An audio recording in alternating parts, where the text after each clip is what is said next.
నమస్తే friends, welcome to ఈ తరం హౌస్ వైఫ్. ఈరోజు మన వీడియోలో హోటల్ స్టైల్లో క్రిస్పీ దోశని చాలా టేస్టీగా సింపుల్గా ఇంట్లోనే ఎలా ప్రిపేర్ చేసుకోవాలో చూపించబోతున్నానండి. పర్ఫెక్ట్గా వస్తుంది, కలర్ కానీ టేస్ట్ కానీ సూపర్ ఉంటుందన్నమాట. మనం రెగ్యులర్గా ఇంట్లో చేసుకునే దోశ కన్నా బయట షాప్లో కొనే దోశలు టేస్టీగా ఉంటాయి కదా. మరి ఎలా చేయాలో చూసేద్దాం. దీనికోసం అయితే ఒక బౌల్ తీసుకొని 1 కప్పు వరకు పచ్చి బియ్యం అయితే వేసుకుంటున్నాను. రెగ్యులర్గా మనం అన్నం చేసుకుంటుంటాం కదా, ఆ బియ్యం అన్నమాట. లేదంటే రేషన్ బియ్యం కూడా 1 కప్పు తీసుకోవచ్చు. తర్వాత 3 కప్పుల వరకు ఉప్పుడు బియ్యం తీసుకోవాలన్నమాట. ఉప్పుడు బియ్యం అంటే ఇప్పుడు ఇడ్లీ రైస్ అని అంటున్నారు కదా, వాటిల్నే ఉప్పుడు బియ్యం అంటారు. మొత్తం కలిపి 4 కప్పులు అవుతాయి బియ్యము.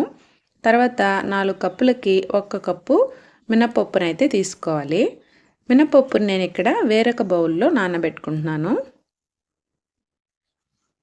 ఇప్పుడు వీటిల్ని ఒక 2-3 సార్లు శుభ్రంగా కడిగి నీళ్లు పోసుకొని ఒక 4-5 గంటల పాటు నానబెట్టుకోవాలి. నానబెట్టుకునే ముందు మనం మినపప్పులో ఒక 1/4 కప్పు వరకు పచ్చిశనగపప్పు వేసుకున్నట్లయితే దోశ రుచి చాలా బాగా వస్తుందండి. ఇందులోనే 1 టీ స్పూన్ వరకు మెంతులు కూడా వేసుకోవాలి. మెంతులు వేసుకుంటే మనకు దోశ మంచి కలర్ వస్తుందన్నమాట. ఇలా ఒక 4 to 5 అవర్స్ నానబెట్టి పక్కన పెట్టుకోవాలి.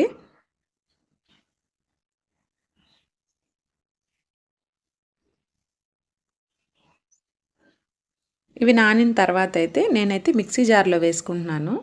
మీరు బయట పిండి మరలో ఆడించుకోవాలనుకుంటే మనం కాస్త ఎక్కువ బియ్యం అయితే నానబెట్టుకోవాల్సి వస్తుంది. ఇక్కడ నేను కొద్దిగా నానబెట్టాను కాబట్టి మిక్సీ జార్లో వేసేసుకుంటున్నాను. మిక్సీ జార్లో వేసుకోవాలంటే మనకు పప్పు బియ్యం బాగా నాని ఉండాలండి, అప్పుడే మెత్తగా గ్రైండ్ అవుతాయి. ఇవి రెండింటిని కూడా కలిపి కూడా నానబెట్టుకోవచ్చు మిక్సీ జార్లో, కాబట్టి నేను ఇలా విడివిడిగా నానబెట్టాను. చూసారా, ఈ విధంగా చాలా సాఫ్ట్గా రావాలి పిండి అయితే. అంతవరకు తగినన్ని నీళ్లు పోసుకుంటూ గ్రైండ్ చేసుకోవాలి. మనకు దోశల పిండే కాబట్టి నీళ్లు కాస్త ఎక్కువ వేసుకొని కూడా మెత్తగా గ్రైండ్ చేసుకోవచ్చు.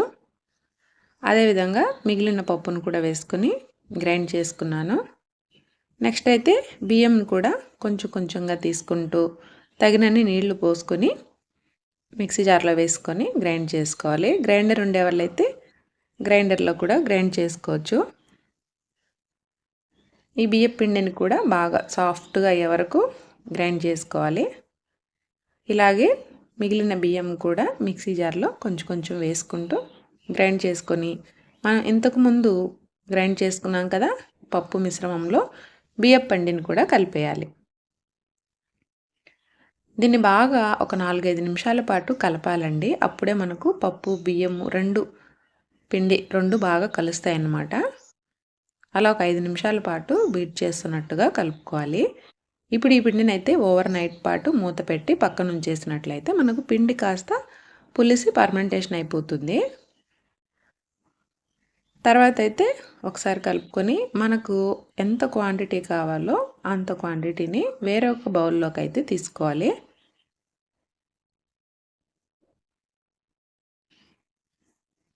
ఇది ఓన్లీ దోశకేనండి. ఇడ్లీకి అయితే మనం పచ్చిశనగపప్పు వేయకుండా సేమ్ క్వాంటిటీలో ఇడ్లీ కూడా చేసుకోవచ్చు.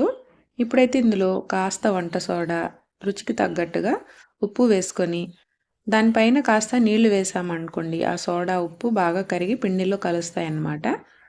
ఇప్పుడు దోశ పిండి కన్సిస్టెన్సీలో బాగా కలుపుకోవాలి.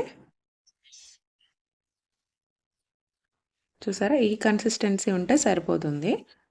ఇప్పుడైతే స్టవ్ పైన ప్యాన్ పెట్టుకొని ఉల్లిపాయ కాస్త ఆయిల్ అప్లై చేసుకొని ప్యాన్ పైన గ్రీసింగ్ చేసుకొని దోశలను అయితే వేసుకోవాలి.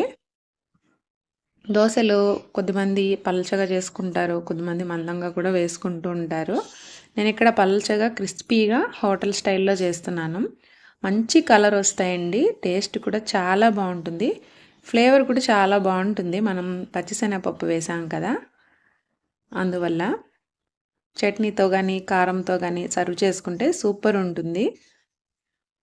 ఈ వీడియో మీకు నచ్చితే ఒక లైక్ ఇవ్వండి ఫ్రెండ్స్. కొత్తగా చూసేవారు మన ఛానల్ని సబ్స్క్రైబ్ చేసుకొని పక్కనే ఉన్న బెల్ ఐకాన్ని యాక్టివేట్ చేసుకుంటే నా వీడియోస్ మీకు నోటిఫికేషన్ రూపంలో వస్తాయి. Thanks for watching.